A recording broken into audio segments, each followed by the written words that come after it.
Beginning in week 2, you will turn in weekly reading journal entries where you write about the experience of reading the week's assignments. Sometimes the readings will be popular sources, which are texts that are written and produced for the general population. Sometimes the readings will be academic sources.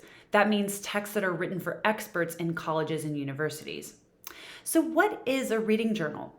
A reading journal consists of your written reflections about your experience of reading some text. Often when we read, we do it quickly and, quote, easily, without thinking very deeply about what we are reading.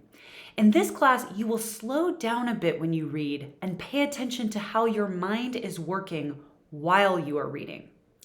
Every journal entry should start with and answer this basic question. What was my personal and emotional experience while reading this? Throughout the semester, we will be talking about different strategies for reading course content. Beginning in week 2, you will use some of your reading journal entry space to talk about what it was like to read with some particular strategy. You will answer any of the questions listed in the book to fulfill that expectation. So you might answer any of these questions, such as which reading strategy did I employ first and why? How far did the strategy take me? What did this reading strategy allow me to notice? Etc., etc. So you can answer any of those questions along with what is your basic emotional experience of reading the text. So here's what not to write in a reading journal entry. You should not summarize the reading. You also should not tell me if you agree or disagree with the text.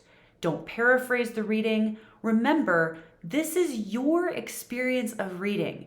You are thinking metacognitively and writing about how you are thinking while you're reading. So also this is missing a G. So thinking about thinking, that's what you're doing in these reading journal entries. So why are we doing this? So much of writing is about paying attention to and understanding information outside of your own thoughts and beliefs.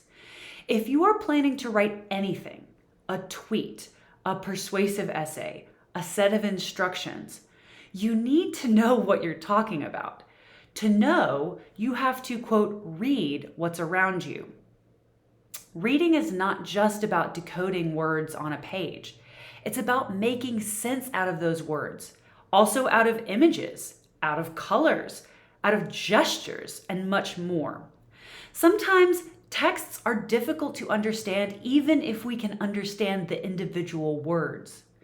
If you're going to write about a complex issue, you may need to learn strategies to understand complex text. By paying attention to how we read and practicing reading, we can become better at comprehending those texts. With better comprehension, you can write with more clarity and precision, and that will enhance your learning even in other courses. So how much do I have to write for a reading journal entry?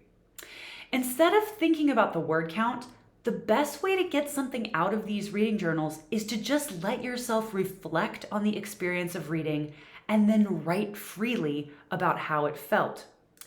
My hope is that you write as much as you can. There is no limit to this.